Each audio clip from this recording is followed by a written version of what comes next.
Acaban de traer lo de las dos, se han llevado el de acá.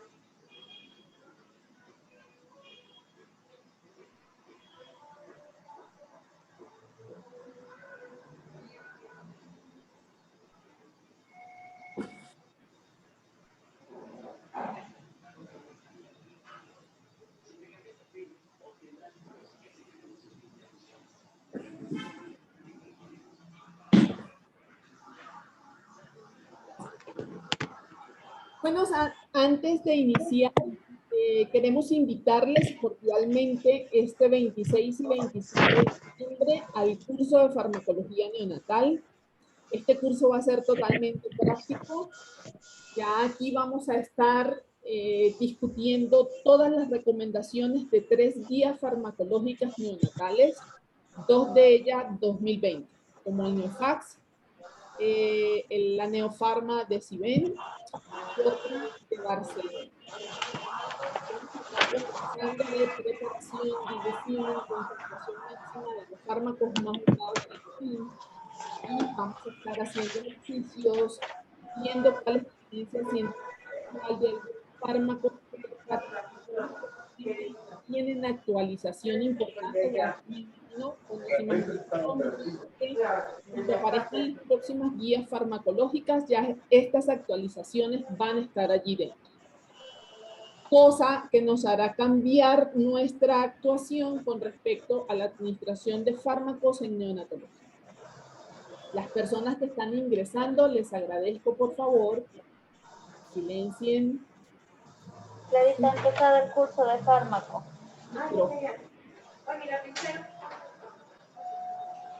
Yo creo le he traído, Clarita. No, no dice Clary. No dice, pero está en el bolsillo. Vaya. Por favor, apaguen sus audios. Sí, está empezando recién.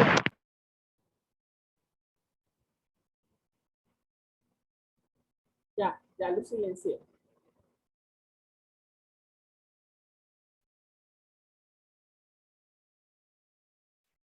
Bueno, lo que ven en la lámina es un fenómeno meteorológico y muchos pasan sus ojos sobre Venezuela, ya que es único en el mundo.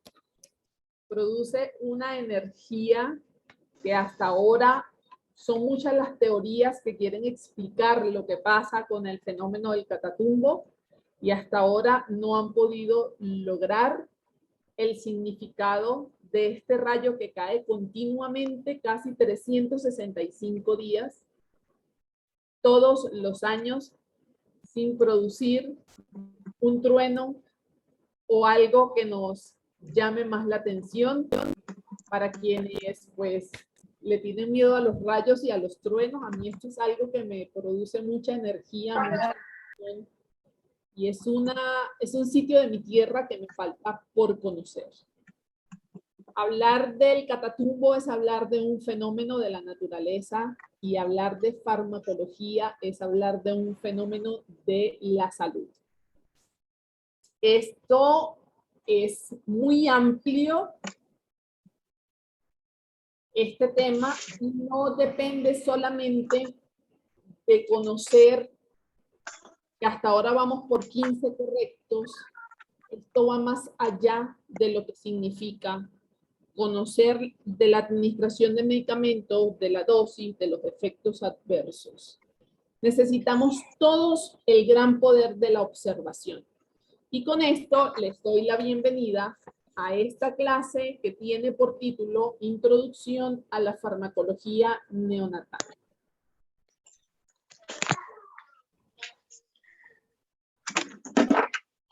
Estamos dándole ingreso a más colegas en sala de espera. Entonces, hablar de farmacología significa hablar de una amplia gama de temas y me paro por momentos, es que estoy dando ingresos. Recording in progress.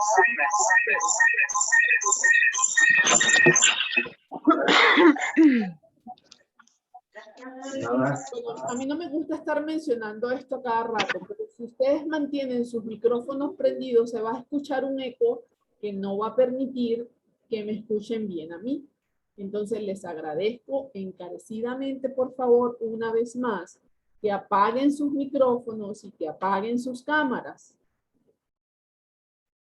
Entonces, hablar de farmacología es hablar de una amplia gama de temas, pero lo más importante y lo que siempre les comentamos es que al saber el proceso fisiológico, vamos a entender más de lo que significa la administración de un fármaco en un organismo cualquiera, recién nacido, adulto, niño, geronte, administración de fármacos en una madre que está en una mujer que está en gestación. Cuando conocemos este proceso fisiológico, esto nos va a llevar a no equivocarnos, a trabajar en el futuro de los neonatos hablando de farmacología. Y hablar de este tema también es hablar de un futuro incierto, ya que los recién nacidos pues son los pacientes más vulnerables y es de responsabilidad de cada uno de nosotros cuidarlos bien.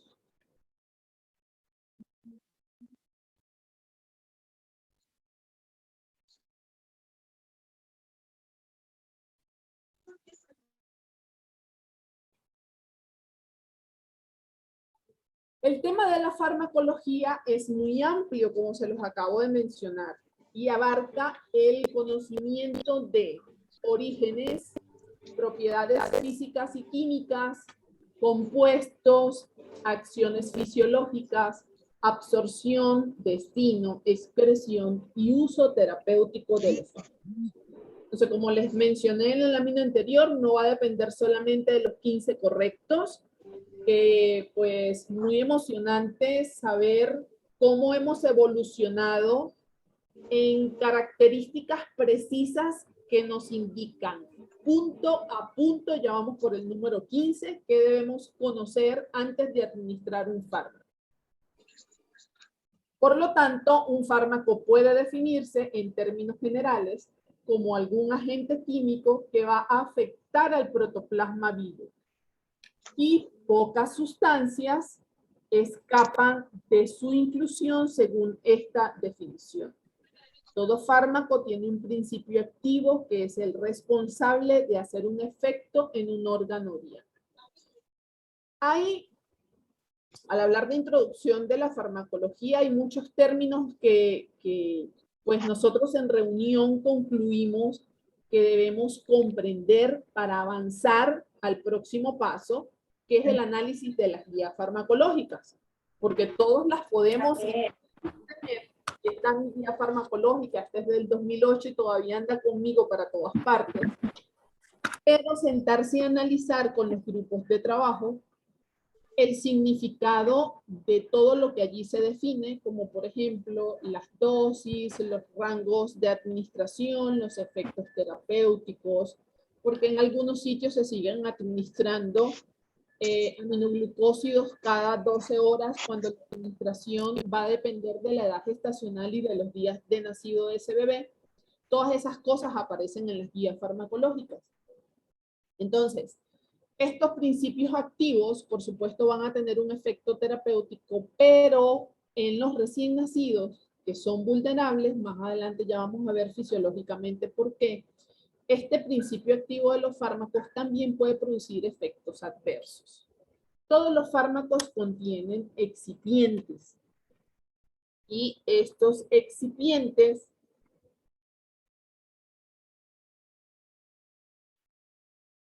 me aparece el cuadrito de las personas que están en sala de espera.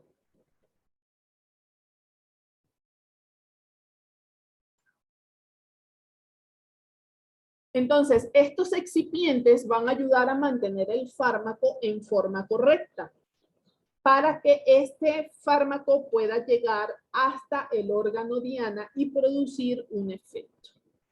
Por lo tanto, no van a tener nunca efectos terapéuticos, pero sí van a tener efectos adversos. Como lo pueden observar aquí en la pantalla.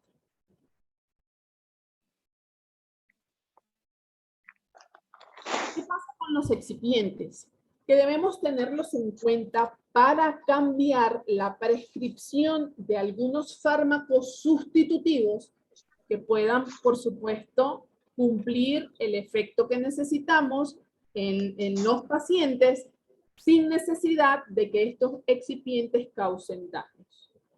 Debido a la fisiología única de los recién nacidos, que son particularmente vulnerables a tratamientos farmacológicos y a efectos de compuestos activos y excipientes. ¿En dónde están presentes estos compuestos? En las preparaciones farmacéuticas. Se supone que los excipientes son farmacológicamente inactivos porque son sustancias que solamente su fin es mantener el medicamento en el tiempo hasta que se administre y tenga su efecto en el órgano diana. Pero en recién nacidos se consideran tóxicos. Si se administran en dosis altas, ocasionan graves efectos adversos, sobre todo cuando los tenemos expuestos a varios medicamentos y por muchos días. Entonces, estos medicamentos van a producir un efecto no deseado. Y ya más adelante vamos a conversar de eso. El cuerpo humano va a restringir el acceso a moléculas extrañas. Por lo tanto, para que un medicamento alcance su blanco dentro del cuerpo y tenga un efecto terapéutico, todas las moléculas del fármaco deben cruzar una serie de barreras que van a condicionar su camino hacia su sitio blanco. Con esto, pues ya ustedes recordarán de la biodisponibilidad de los fármacos y que cuando nosotros tomamos ya adultos fármacos por vía oral, las cajas de los fármacos dicen que puede haber una biodisponibilidad del 50%, del 75%. ¿Esto qué quiere decir? Esta va a atravesar varios órganos con mascarilla, ¿no? y en este órgano llamado hígado, pues se va a quedar una gran parte de la disponibilidad de este fármaco. Lo que se va a pasar a través de las membranas hacia el órgano diana solamente va a ser el 75% del fármaco, según lo que se haya metabolizado y para lo que esté diseñado ese fármaco.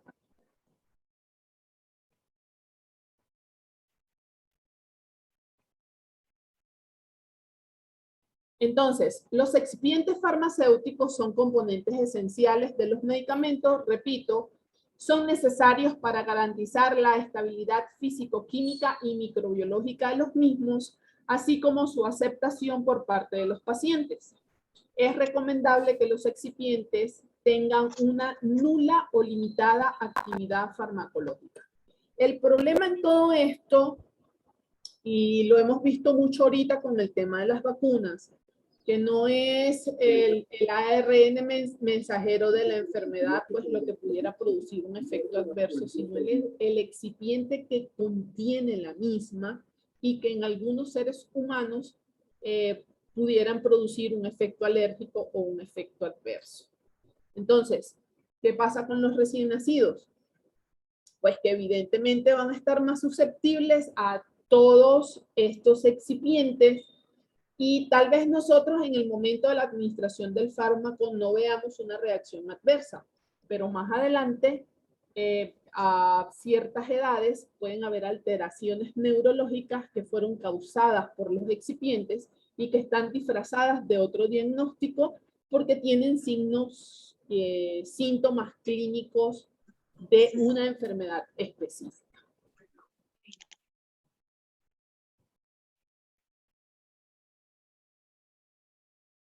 A continuación vamos a hablar de los más importantes. El etanol y el propilenglicol se deben evitar porque la vía metabólica del recién nacido se encuentra limitada. ¿En dónde vamos a conseguir el etanol? En las preparaciones orales, como la furosemida, la ranitidina, suplementos de hierro. Y esto tiene un metabolito que se llama acetaldehído. Entonces, cuando nosotros administramos estos medicamentos que contienen etanol, ellos van a tener algunos un efecto sinérgico. Y este efecto sinérgico, junto a su metabolito acetaldehído, van a afectar al sistema nervioso central. El propilenglicol está asociado a efectos adversos a nivel hepático, respiratorio, cardiovascular. La FDA subraya graves problemas de salud en recién nacidos que han sido expuestos al lopinavir y ritonavir. Entonces, este disolvente también se encuentra presente en la dexametasona, en el diazepam, en la digoxina, lorazepam, nitroglicerina y fenobarbital. De estos medicamentos, ¿cuáles son los que comúnmente nosotros vemos en sala de neonatología? La dexametasona, el fenobarbital, la digoxina en pacientes cardiovasculares y el diazepam, que esperemos solamente lo estén utilizando dando respeto al algoritmo para uso de fármacos en convulsión. Ya cuando los medicamentos que están recomendados de primera línea no funcionan, pues vamos bajando hacia los últimos medicamentos que se encuentran como recomendación en el algoritmo. Cuando hablamos del alcohol bencílico, del ácido benzólico y de los benzoatos, estos están contraindicados, ya que estos pacientes no lo pueden eliminar de manera adecuada debido también a la inmadurez de su metabolismo. Cuando hablamos del alcohol bencílico, ¿de qué fármaco creen ustedes que estamos conversando que no debemos administrar en neonatología? A ver qué me escriben en el chat.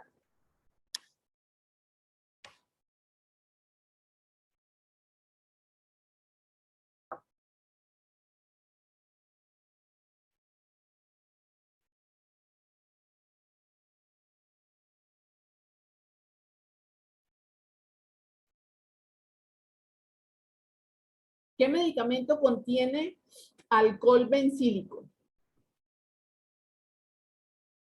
Mientras ustedes responden, yo voy dando entrada a personas que se encuentran en sala de espera. A ver, una respuesta. ¿Qué medicamento contiene alcohol? A ver, ¿les suena midazolam?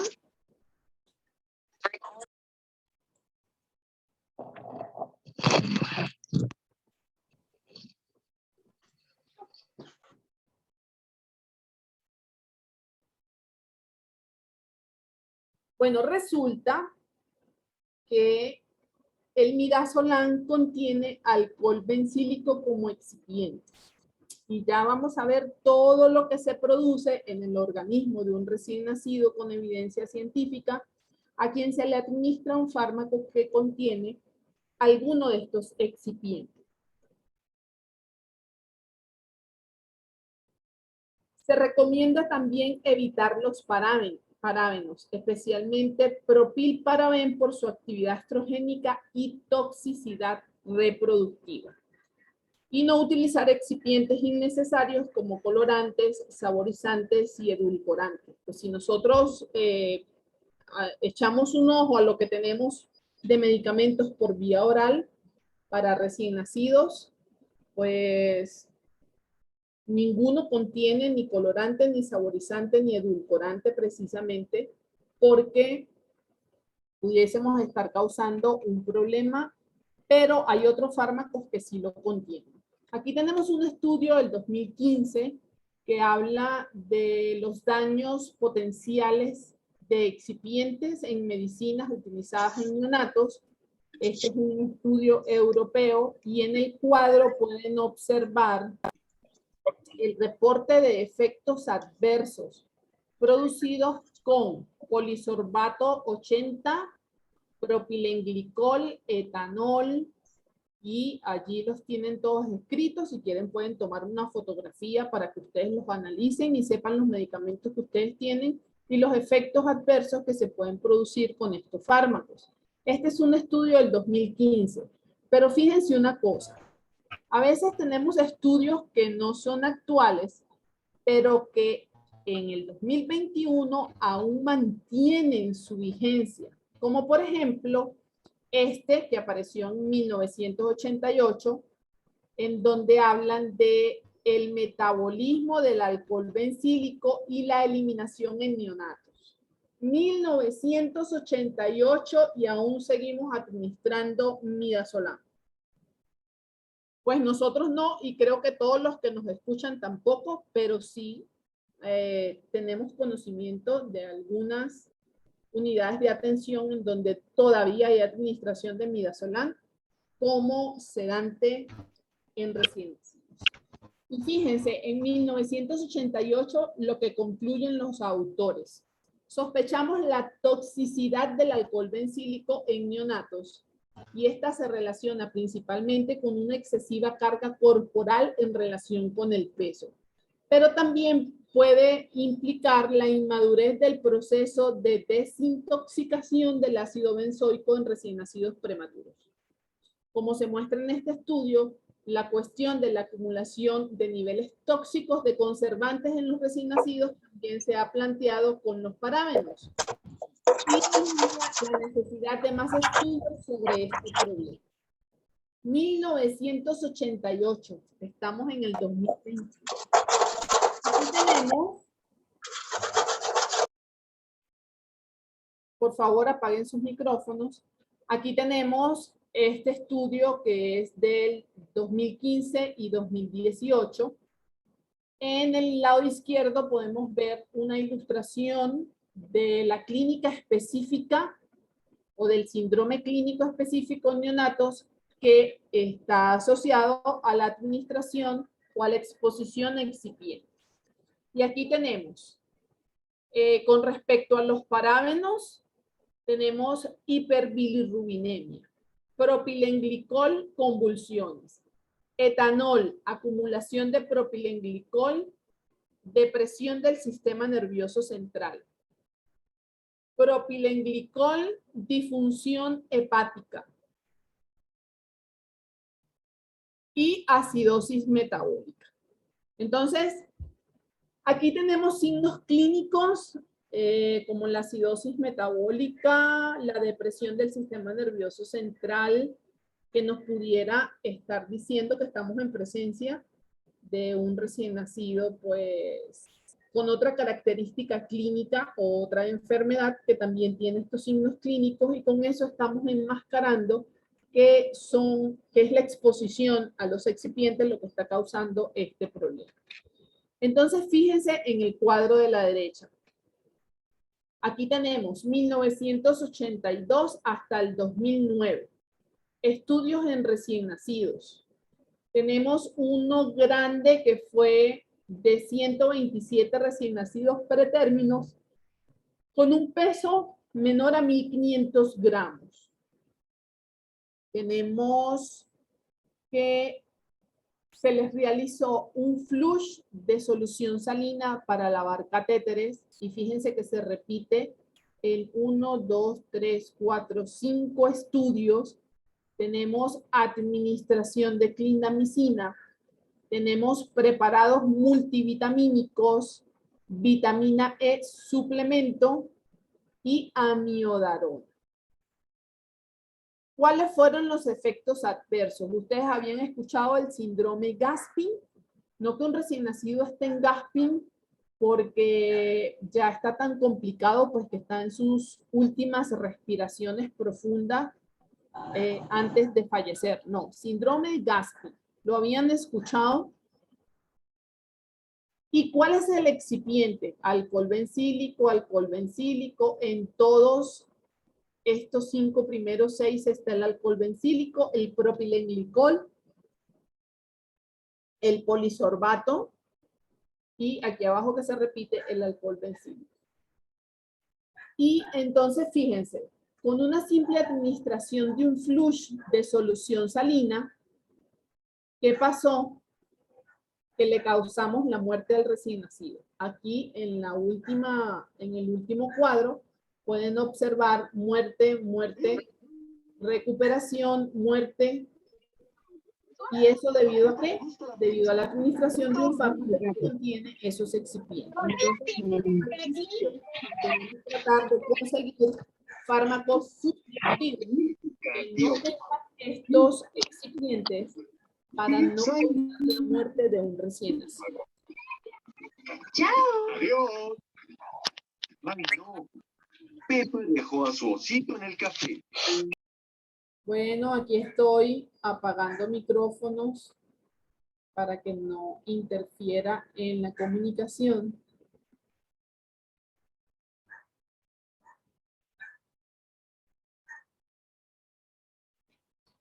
Aquí tenemos otro estudio que habla de la prescripción de fármacos con excipientes y ellos hacen una recomendación de la cantidad de miligramos por kilogramos por día que debemos nosotros tener pendiente de cuando estamos administrando estos medicamentos.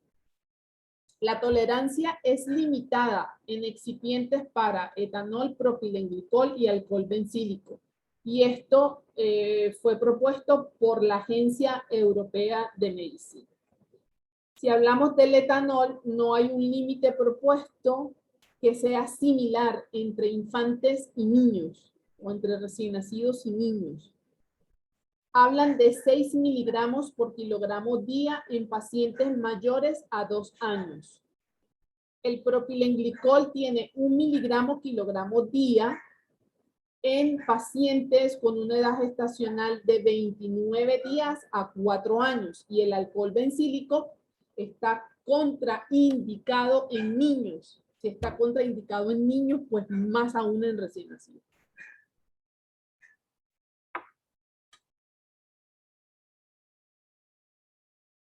Hace rato les mencioné que se habían escuchado del síndrome Gasping. Síndrome Gasping. Y aquí lo tenemos. Cuando nosotros administramos midazolam, el midazolam que contiene alcohol bencílico necesita de alcohol deshidrogenasa para empezar la descomposición química del metabolismo y al órgano diana y después a ser excretado. Eso es lo que vamos a ver aquí. Después de que aparece este alcohol deshidrogenasa, este alcohol bencílico se transforma en benzaldehído. Vuelve a aparecer la molécula de alcohol de hidrogenasa y se convierte en ácido benzoico. El ácido benzoico necesita glicina para transformarse en ácido pirúvico, que es lo que nosotros vamos a excretar. O sea, esta es la metabolización de un fármaco que contiene ácido alcohol bencílico. Pero, ¿qué pasa con esta producción de glicina? Que desde el punto de vista metabólico, y esto sucede en el hígado, esto está inmaduro, por lo tanto no hay producción o hay poca producción según la edad gestacional de la glicina. Por lo tanto, este ácido benzoico no llega a transformarse en ácido pirúvico, o hipúrico, perdón. ¿Qué pasa con esto? Aumenta la toxicidad.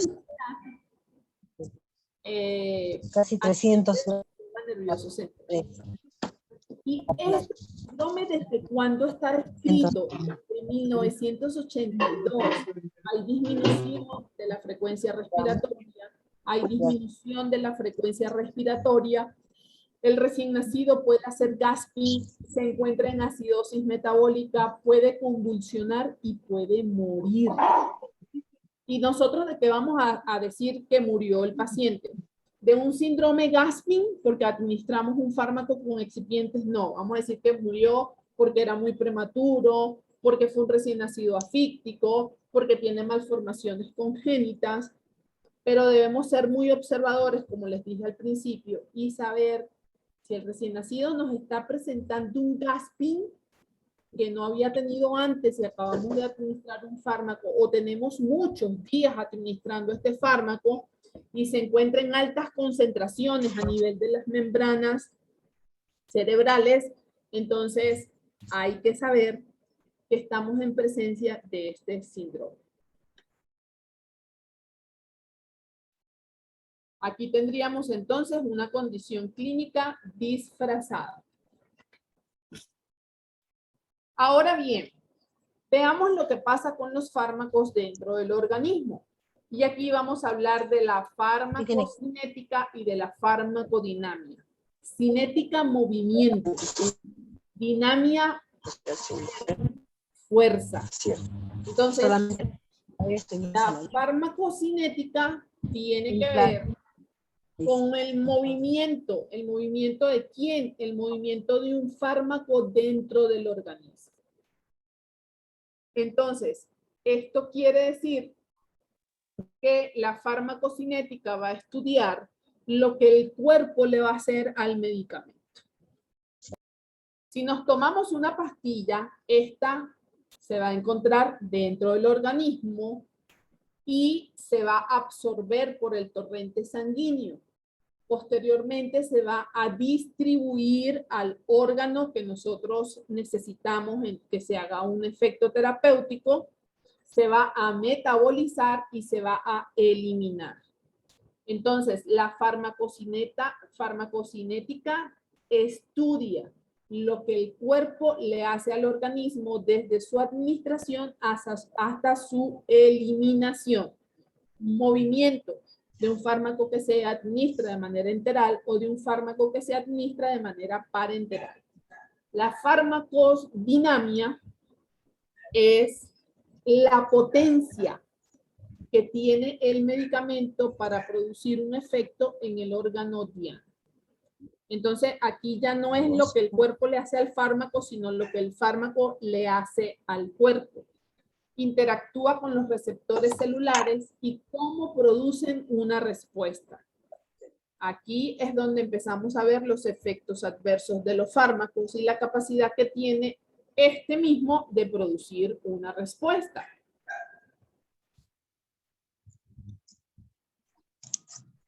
Entonces,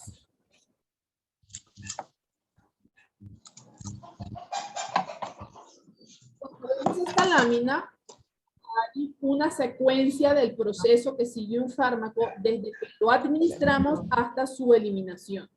Y es conocido por la mnemotecnia LATME. Aunque algunos le incluyen la L para LATME. La LATME es la liberación del fármaco disuelto ya en el organismo y tiene que ver con farmacocinética. El medicamento se absorbe. ¿Cómo se va a absorber? Depende del sitio que nosotros utilicemos para la administración del mismo. Si es por vía enteral, si es por vía parenteral. La distribución del fármaco hacia dónde se dirige. Y aquí es posible que los fármacos necesiten de un transportador para poder ingresar a la membrana. El metabolismo es cómo se transforma lo que nos tomamos o lo que nos inyectamos en dependencia de la vía de administración, cómo debe transformarse para que haga un efecto. Les acabo de hacer una explicación de cómo un medicamento que contiene alcohol bencílico se va a transformar desde que se administra hasta que se excreta.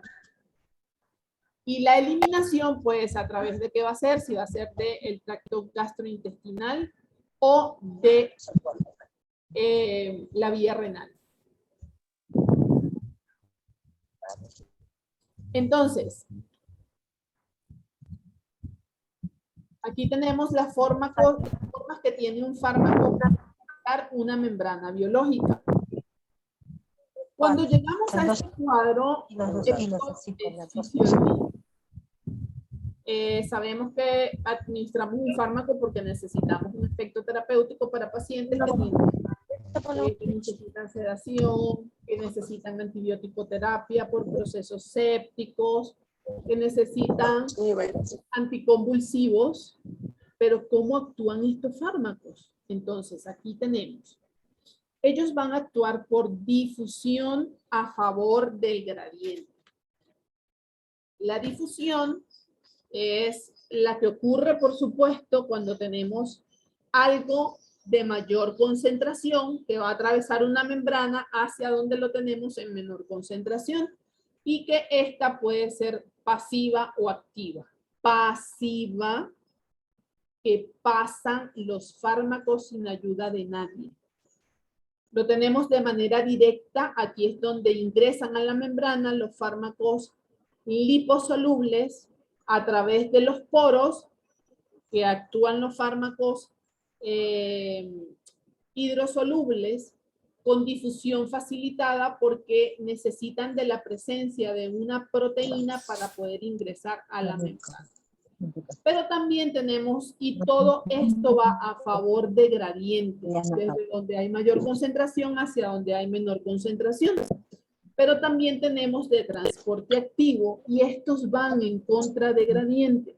Por lo tanto, van a necesitar la molécula de ATP para que por la producción de esta molécula y la energía pueda ingresar a la membrana. Este transporte activo de medicamentos es saturable, específico y competitivo. Va a depender del volumen, de la concentración y del efecto sinérgico o antagónico de los. Y también tenemos cómo atraviesan a través de la membrana por el efecto de pinocitosis y endocitosis, pero esto para fármacos de alto peso molecular. Y ya aquí hay formación de vesículas que le permiten la entrada hacia la membrana. Entonces, cuando nosotros entendemos esto que tenemos aquí, pues, ¿dónde necesitamos un fármaco? ¿De qué manera va a ingresar al organismo? Porque yo tengo que administrar el fármaco en cierto tiempo, porque debo administrarlo por una bomba de infusión, porque tiene que ser en grandes volúmenes de solución. Esto da respuesta a todas esas preguntas.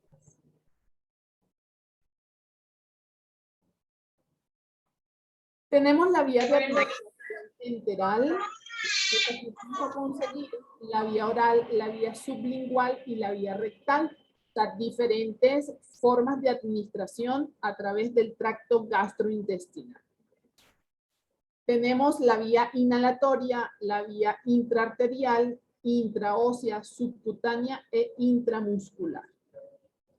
Aquí esto nos va a hacer referencia a que cuando tenemos, ejemplo, si nosotros administramos un fármaco por vía venosa, va a tener un efecto más rápido que una vía intramuscular. Sin embargo, el músculo es altamente vascularizado y también pudiese acercarse al mismo tiempo de efecto de una vía intravenosa. Claro, intravenoso está en el torrente sanguíneo inmediatamente. Intramuscular debemos checar al músculo y ya agarrar o tomar los vasos sanguíneos que se encuentran allí para distribuir el fármaco. Pero ¿qué pasa si yo administro un medicamento por vía intramuscular en el vasto externo o lo administro en el glúteo? Y esto también es válido para mujeres y para hombres. ¿Quién tiene más masa grasa? ¿El brazo o el glúteo? Eso hay que observarlo, porque si necesitamos un efecto rápido del medicamento y nosotros lo administramos vía intramuscular en el glúteo, pero resulta que la persona es muy obesa, ¿cuánto va a tardar ese fármaco? Que realmente pues quedaría casi que en una aguja de 21 por 1,5, quedaría en administración subcutánea. Entonces estas cosas, estos pequeños detalles debemos tenerlos pendientes a la hora de administrar fármacos. Hay algunas bibliografías que hablan de que la administración periférica permite la administración de fármacos con una osmolaridad máxima de 800 miliosmoles por litro. Ya una solución que supera la osmolaridad del plasma es hiperosmolar.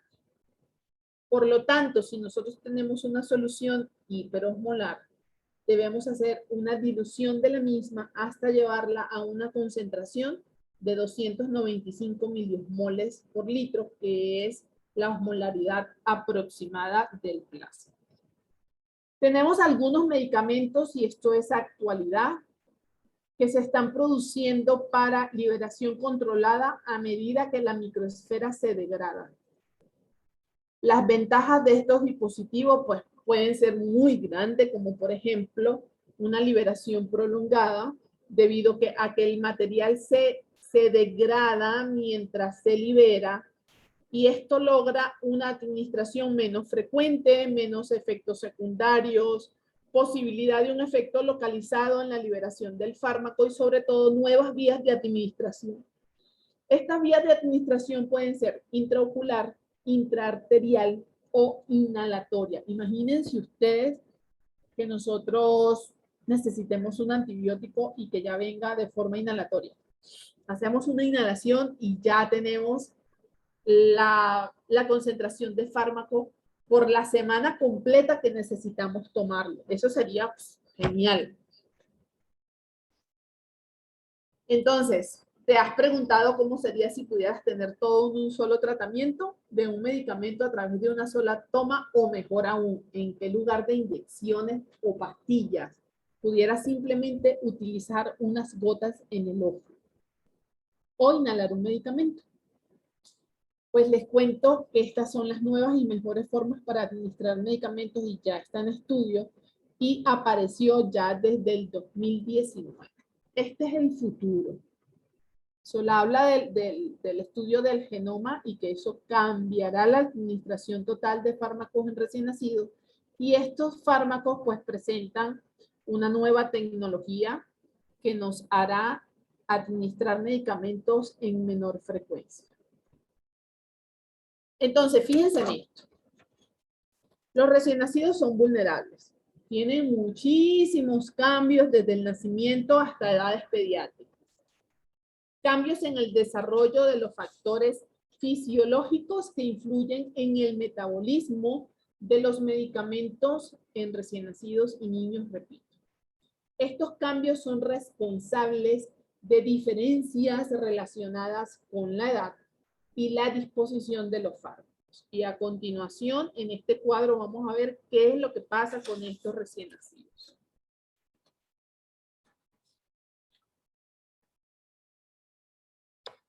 Aquí tenemos, los medicamentos ofrecen una variedad de beneficios potenciales para todos los pacientes.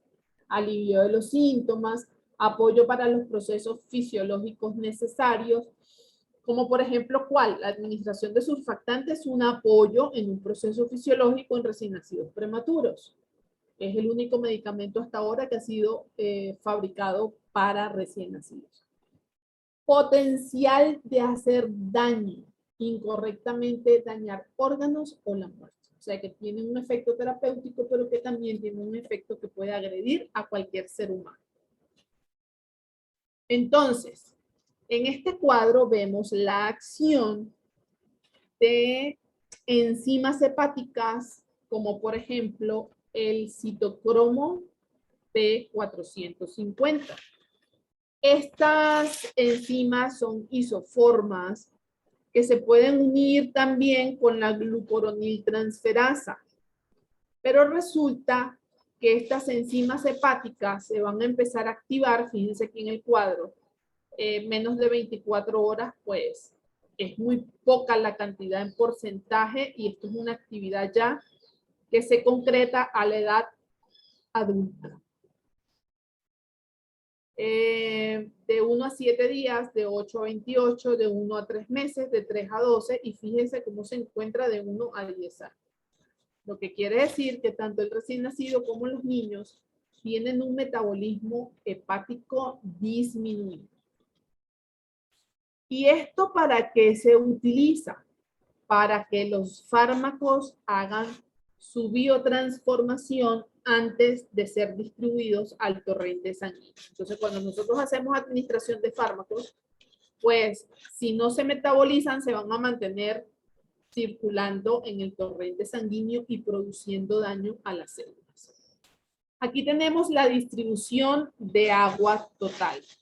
Los cambios en la composición corporal también influyen en la distribución de los fármacos. A mayor contenido de agua, se supone que nosotros deberíamos tener una mayor concentración de los fármacos para que pudieran hacer un efecto, pero resulta que si nosotros aumentamos la concentración del fármaco, estaríamos actuando por encima de una dosis que realmente requiere el recién nacido.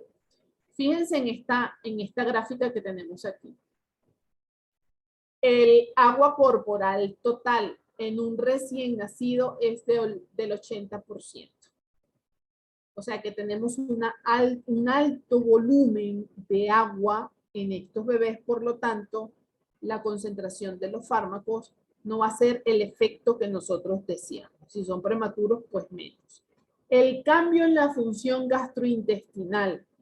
Fíjense en esto tan importante que todos sabemos que el ácido clorhídrico es el responsable de generar la muerte de cualquier bacteria, virus que llegue a nuestro estómago.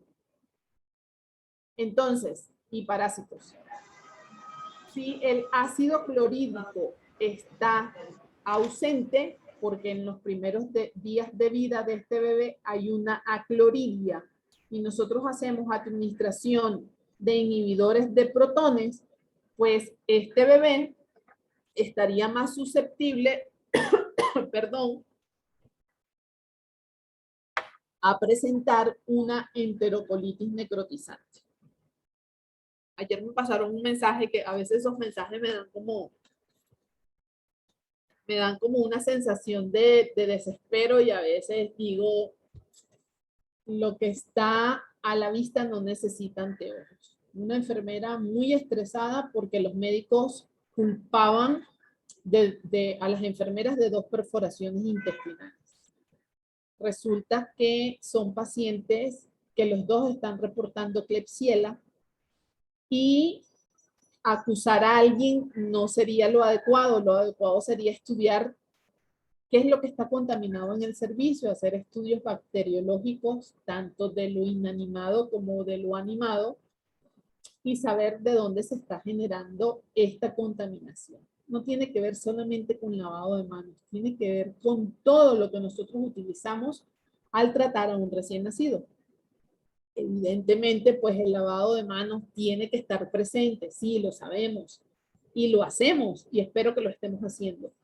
Pero si nosotros estamos fallando en el lavado, desinfección, esterilización de los equipos, si estamos fallando en la preparación de medicamentos, si estamos fallando en el abordaje a estos recién nacidos con ropa que viene de la calle, con ropa con la que yo trato a un recién nacido séptico, pues trato al otro bebé, con la introducción de las mangas dentro de las incubadoras, las mangas de las batas que vienen de la calle, que vienen de un paciente contaminado para otro. O sea, son tantos los factores que pueden influir en que un recién nacido se contamine. La preparación, el transporte, la conservación de la leche materna, pues estamos hablando de pacientes críticos. El no inicio temprano de calostroterapia y alimentación trófica. Entonces son muchos los factores que influyen para que un recién nacido que no esté séptico pueda adquirir una IAC. Y fíjense que este cuadro que nos habla de la fisiología del recién nacido nos está diciendo que son aclorhídricos. Entonces eso agregado a la administración de un fármaco inhibidor de los protones, pues, ¿qué estamos haciendo? Produciendo sepsis.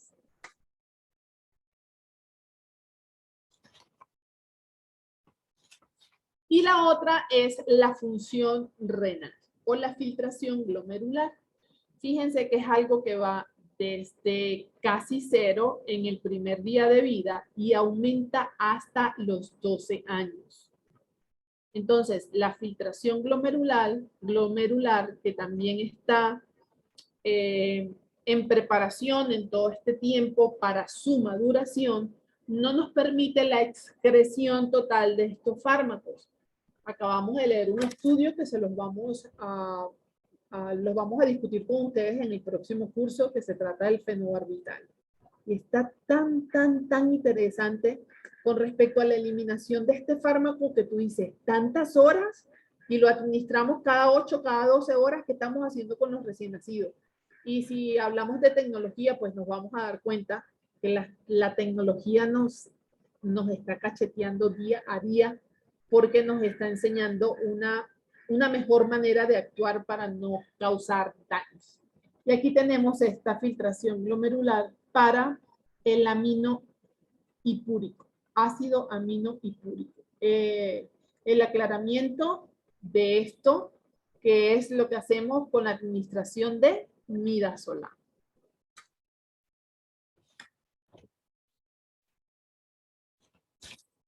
Ahora bien, este que ven aquí en pantalla también es viejísimo. No hay nada para Una forma muy didáctica de que nosotros podamos en reuniones grupales ir estudiando cuáles son los fallos que pudieran existir en nuestros grupos de trabajo con respecto a la administración de un fármaco. Entonces, fíjense el título. Fallos de sistema que ocasionaron la muerte del recién nacido de Denver. Y fíjense todo lo que aparece, o sea que no es un solo factor, son muchos. Desconocimiento de los tratamientos previos de la madre. Si la madre está recibiendo un fármaco, si la madre es drogadicta, alcohólica, epiléptica, que está recibiendo opioides, todos estos fármacos nosotros debemos saber que existen en el torrente de esta madre que está gestando un feto. Sistema de información del paciente. El paciente a veces nos omite datos que son importantes para nosotros. Una prescripción médica ambigua, pues aquí no voy a decir nada de los médicos porque después se ponen bravos conmigo, pero saben que escriben muy feo. Y entonces, quien no entienda lo que está escrito en una historia, así sea el ogro más grande del mundo, tiene que responderles qué es lo que está escrito. Porque tal vez yo pueda administrar un fármaco que no es el que está indicado, causar la muerte de un recién nacido e ir presa. ¿Sí? Entonces debemos escribir mejor y si no entendemos lo que está escrito, preguntar. Sistemas de comunicación, falta de alerta sobre las dosis máximas que debe recibir un bebé. Y esto me encanta porque me da el poder de mencionar una vez más que yo debo trabajar con mi guía farmacológica debajo del brazo cada vez que voy a la usina, a cuidados intermedios, a cuidados mínimos, a cualquier sitio en donde yo voy a hacer administración de fármacos. El sistema de información del fármaco. Nosotros utilizamos todos los fármacos que fueron creados para adultos, los pasamos a pediátricos y después los pasamos a neonatos. Y resulta que no son medicamentos ni para pediátricos ni para neonatos. De hecho, en el vademecum de algunos fármacos aparece lo que yo debo administrar según la edad del ser humano. Entonces, eso es información del medicamento. Yo tengo que leer la prescripción completa de este fármaco. Aviso de administración exclusiva por vía intramuscular que no esté visible, que sea intramuscular y parezca no una M sino una B, yo lo administre por vía endovenosa. Sistema de etiquetado del medicamento y otros sistemas. Entonces, ojo con todos estos factores, tomen un capture, evalúenlos con sus grupos de trabajo, porque estos son sistemas o fallos en el sistema que pueden ocasionar la muerte de alguien. Atención, no molestar. Si yo estoy concentrado preparando mis jeringas, haciendo preparación, haciendo dilución, revisando mi guía para saber cuál es la concentración máxima del fármaco, Esto me encanta que las personas que estén en preparación de medicamentos tengan un aviso que diga, atención, no molestar. Preparando medicamentos. ¿Por qué? De repente yo necesitaba tomar en la jeringa 0.1, pero como alguien me distrajo, yo tomé 0.3 y me fui con mi medicamento en mi cubeta y administré el medicamento. Entonces estoy administrando una dosis 2 veces más de lo que corresponde. O me equivoqué en tomar el fármaco que correspondía. Entonces, quien va a preparar medicamentos debe estar concentrado en lo que está haciendo. Los factores ambientales que pueden contribuir a los errores son mayor carga de trabajo. Ojo con las personas que trabajan 10 horas al día. Ojo con las personas que tienen 2 trabajos. Ojo con las personas que trabajan las 2 noches. El ser humano necesita un periodo de descanso, de distracción, de felicidad, porque cuando lo único que hacemos es trabajar, llega un momento que este que está aquí dentro se cansa, se agota, se satura. Entonces, y fíjense que está en bibliografía, mayor carga de trabajo, trabajar con pacientes gravemente enfermos, porque siempre tenemos que estar actuando, porque es la vida de un paciente crítico. Distracciones mientras se preparan y administran los medicamentos. Temas con el suministro de medicamentos y almacenamiento, fatiga de la enfermera o del personal, también se han observado que conducen a un mayor número de errores. Cuando hablamos del personal, pues hablamos de que el médico está cansado y en vez de indicar 15 miligramos de un medicamento cada 24 horas, indicó 30 miligramos cada 12. Entonces, si yo tengo una guía farmacológica, si yo sé trabajar con ella, si tengo cuál es la cantidad de miligramos que le corresponden a un paciente y cada cuántas horas según su edad gestacional y sus días de vida, pues yo inmediatamente le digo, doctor, por favor corrige que te equivocaste en la dosis. Ahora, si nadie se dio cuenta, yo administro ese medicamento en esa condición, en esa concentración, ya saben lo que va a pasar.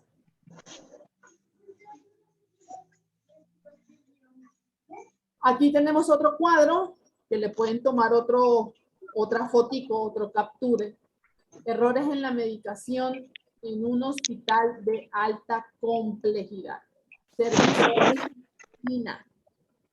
Clasificación de los tipos y subtipos de errores. Entonces, tenemos en cuanto a prescripción, dosis incorrecta, frecuencia de administración incorrecta, se lo dije hace rato, cuando nosotros observamos en la guía farmacológica, fíjense que aquí tenemos unos cuadritos, y estos cuadritos nos van a decir la edad gestacional y los días de nacido de este bebé y cada cuánto tiempo nosotros debemos administrar ese fármaco.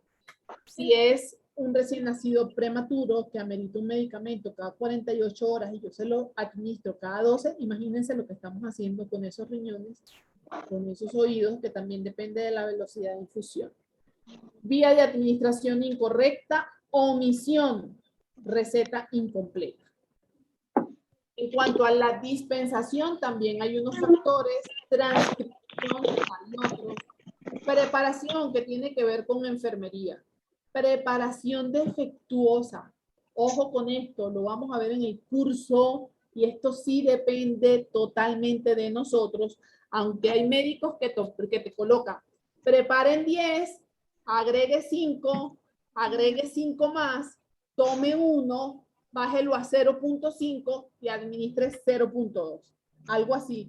Eso me recuerda a alguien, no voy a decir quién, cuando colocaba la indicación para administrar anfotericina, era una descripción de ese tipo. Yo siempre le decía, pues, para quienes somos muy estudiosos, que nos gusta estarnos capacitando siempre, me parecía ofensivo, pero también entendía que hay personas a quienes se les debe explicar con peras y manzanas, sumándolas o restándolas, lo que se debe hacer con un fármaco. Entonces, ojo con la preparación de los mismos. La dilución depende de la concentración máxima del fármaco.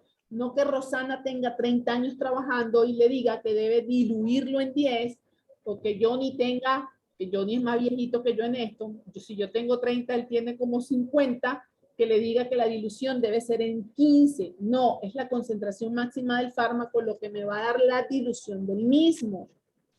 La manipulación incorrecta, y es lo que hace que nosotros... Ya acá abajo. Y en cuanto a la administración, también hay unas características específicas. Espero que le hayan tomado un capture. Espero que se reúnan con sus grupos de guardia para analizar todo esto que están viendo en este momento.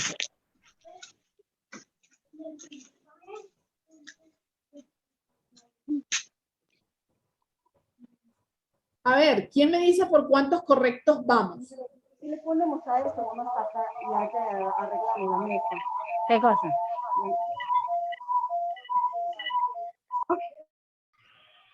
La gente está pendiente de mandar a apagar los micrófonos. ¿Por cuántos correctos vamos? Vamos por 15, Amá. ¿Quién dice algo más?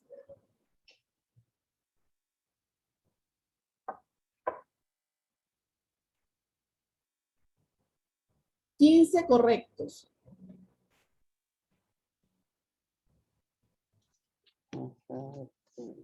Se prendió la fiesta con mis vecinos. Esto no es aquí conmigo.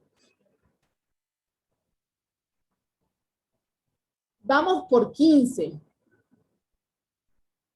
Donde yo trabajo ya hay 18. Sería bueno que los compartieras, Nora. A ver qué más han agregado allí. Fíjense que en la medida que va pasando el tiempo, vamos agregando más correctos de los 5 primeros que iniciaron. ¿Por qué? Porque es una manera de llamar la atención a la conciencia de todos los que preparamos fármacos y administramos e indicamos los mismos. Entonces, si anteriormente se cometían errores con 5 correctos, imagínense ahora, ya por allí, por lo que escribieron, vamos por 18. Entonces, esto es un tema de estudiar y de estarse capacitando constantemente. Y si yo quiero que haya un cambio en mi servicio, pues todos tenemos que estudiar la misma condición y llegar a una conclusión, a un protocolo, a una norma, a un acuerdo para la administración de fármacos. Nosotros siempre recomendamos el uso del Neofax, pero hay otras vías farmacológicas que también son importantes de manejar. Cuando vamos a administrar fármacos por vía parenteral o también por vía enteral, debemos tener medidas higiénicas y manipulación estricta de esterilidad de los fármacos.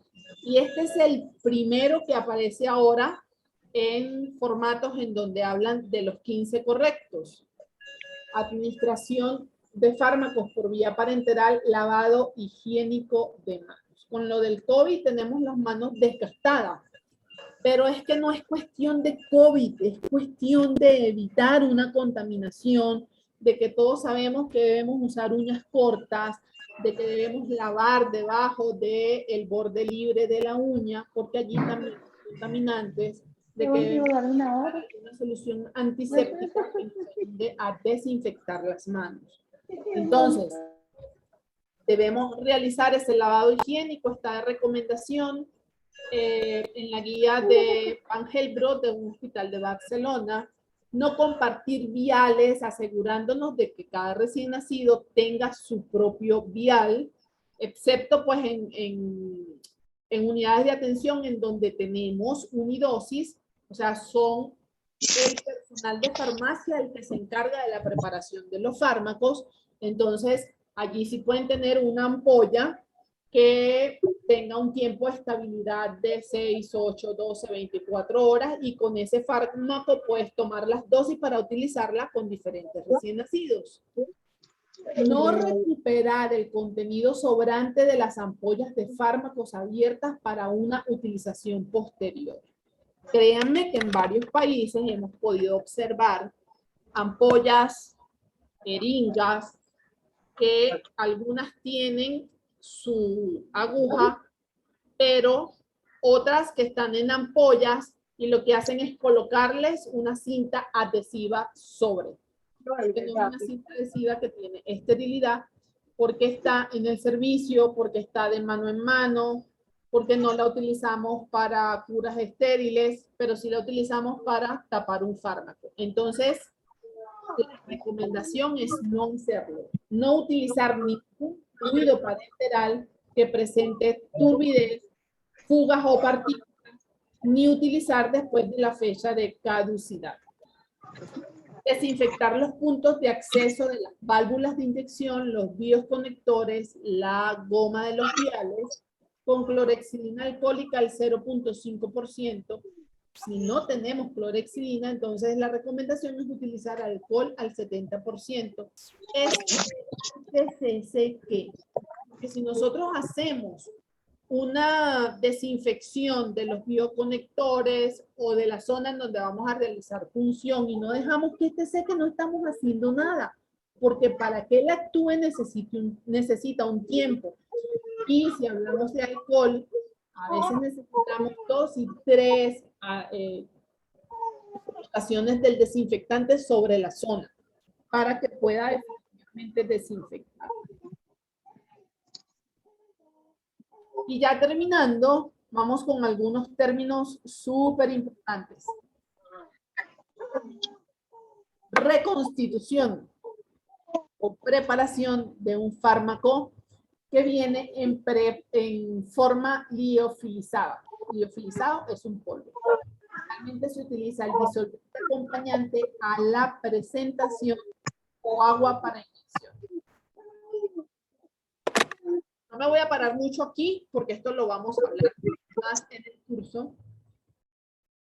Cuando el fármaco viene con un disolvente acompañante, todos nosotros, incluyendo médicos y enfermeras, debemos respetar la preparación de ese fármaco. Ejemplo, ampicilina sulpactán, que trae un diluyente. Nosotros debemos preparar ese fármaco, al de 1.5 en 3.2 cc que trae ese diluyente. ¿Esto para qué? Para que el principio activo del fármaco se haga efectivo y posteriormente yo pueda hacer la toma de la dosis y la dilución según lo que necesite el recién nacido. Si hablamos de dilución, es la adición de un fármaco líquido a una solución de suero fisiológico o suero glucosado. Pero, ¿qué me determina a mí que yo pueda utilizar o una solución glucosada o una solución electrolítica para diluir un fármaco? El pH y la osmolaridad. Entonces, fíjense que no es solamente saber un concepto, sino saber otros factores que me pueden afectar la dilución de ese fármaco. Y en fármacos que son hiperosmolares, pues utilizar agua para inyección. La solución salina en exceso puede causar edema e hipernatremia. La estabilidad de un fármaco es la capacidad que tiene el medicamento o el principio activo para mantener por determinado tiempo las propiedades originales dentro de las especificaciones de calidad existentes.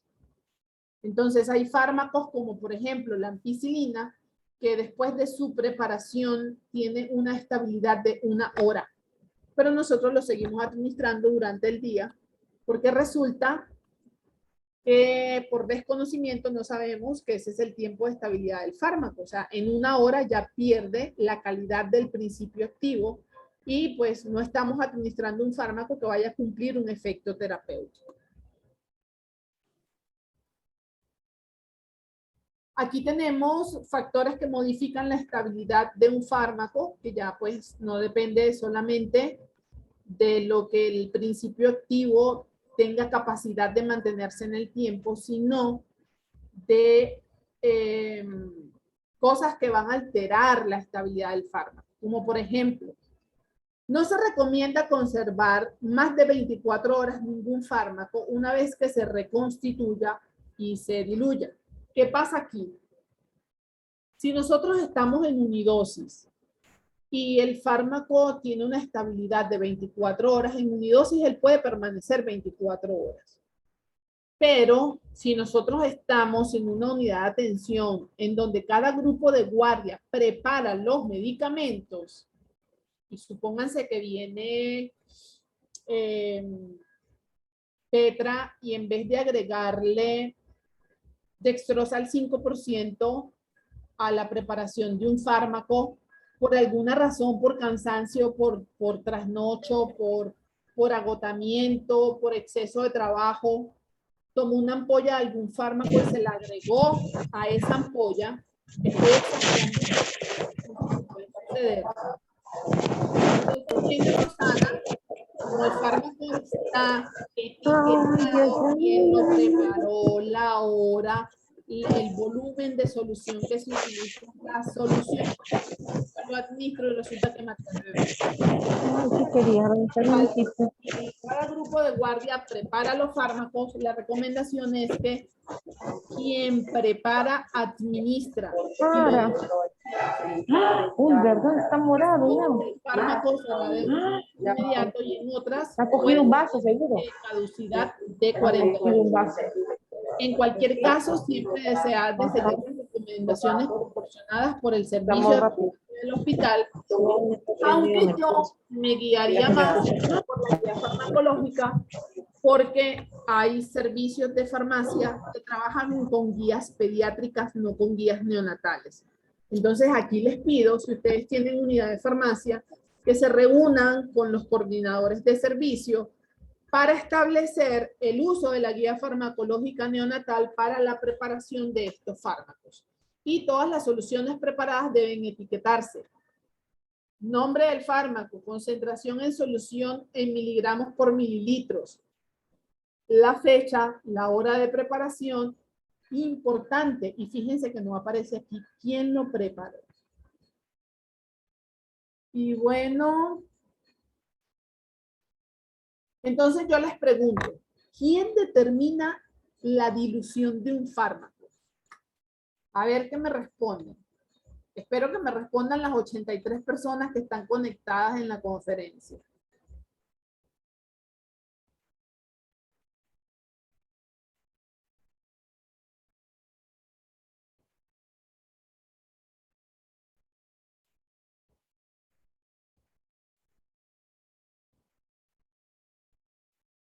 ¿Quién determina?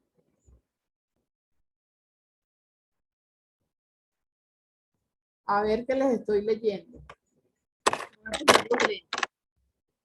La enfermera. Enfermería mediante el conocimiento de concentraciones. Vademecum. La enfermera. La guía farmacológica, la concentración del fármaco, la guía farmacológica,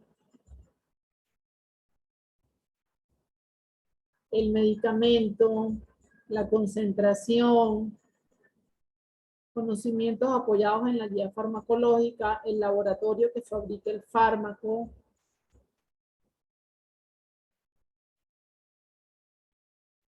la guía del medicamento, la dosis que se pide es una cosa y la dilución es otra, ¿vale? Concentración farmacéutica, la osmolaridad, guía farmacológica o vademecum. Me encantan todas sus respuestas. Pues resulta que la dilución de un fármaco está aquí. Esto es lo que me recomienda cuál es la concentración máxima de ese medicamento que yo debo administrar. Y esa concentración máxima es la que me va a dar la dilución de ese fármaco.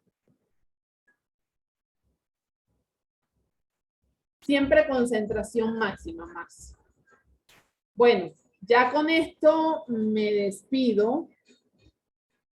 Y aquí les quiero dejar lo que vamos a otorgar en el próximo curso.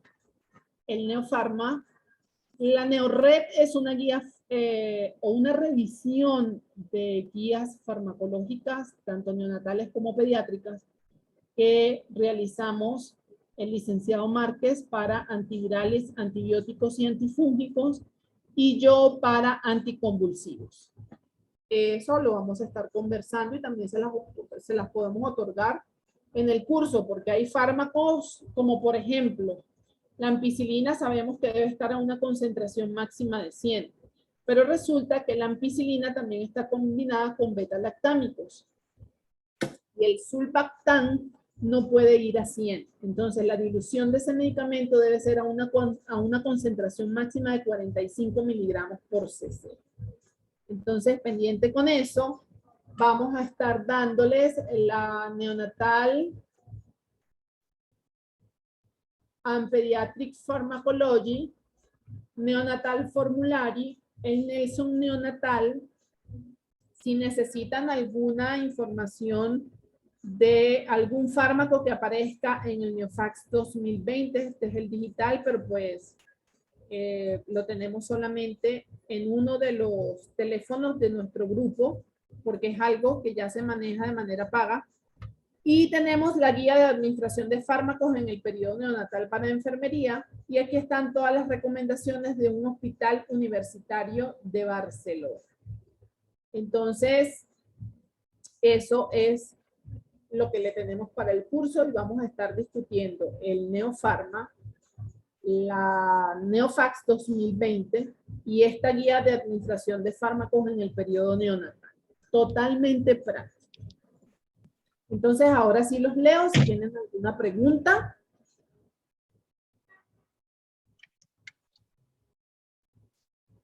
Aquí les dejo mi fenómeno de la naturaleza que me recarga energía cada vez que yo... Ustedes no se pueden imaginar la emoción que yo siento cada vez que veo un rayo.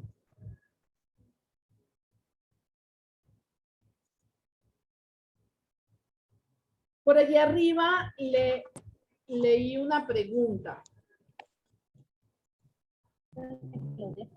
Vamos, creo que decía, lo que pasa es que ya han escrito más.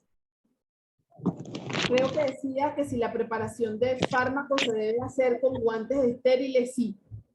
Todo lo que vaya a hacer con respecto a eso, si tenemos una zona común en donde nosotros administremos fármacos, debe hacerse de manera estéril. En otra presentación nuestra de estos cursos de farmacología, cuando nosotros estuvimos en Perú, en el Congreso Iberoamericano de Neonatología de CIBEN, estaban en una presentación haciendo referencia a la presentación de nutriciones parentales. La persona que estaba preparada estaba en una braga especial que lo cubría, así como lo que estamos utilizando para protección personal por el COVID, algo como eso, para la preparación de nutrición parenteral. Entonces, imagínense ustedes lo que nosotros debemos hacer para la administración de fármacos. Pues debemos también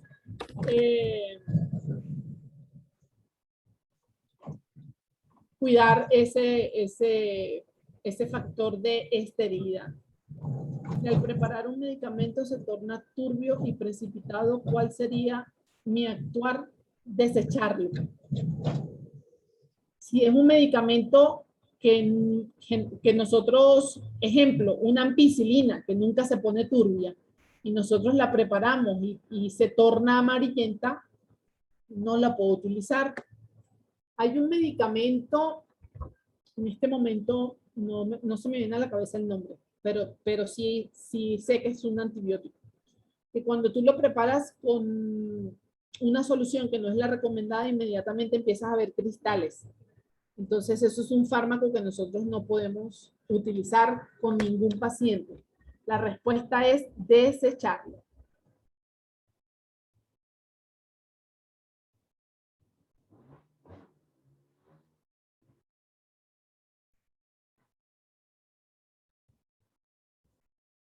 Bueno, para las personas que quieren saber del curso, aquí les voy a dejar mi número telefónico. Anótenlo, por favor. Más 57 323 593 7539. Por favor, en horario de oficina, porque a veces son las 10 de la noche y estamos recibiendo mensajes y pues uno tiene otras ocupaciones y también necesita descansar.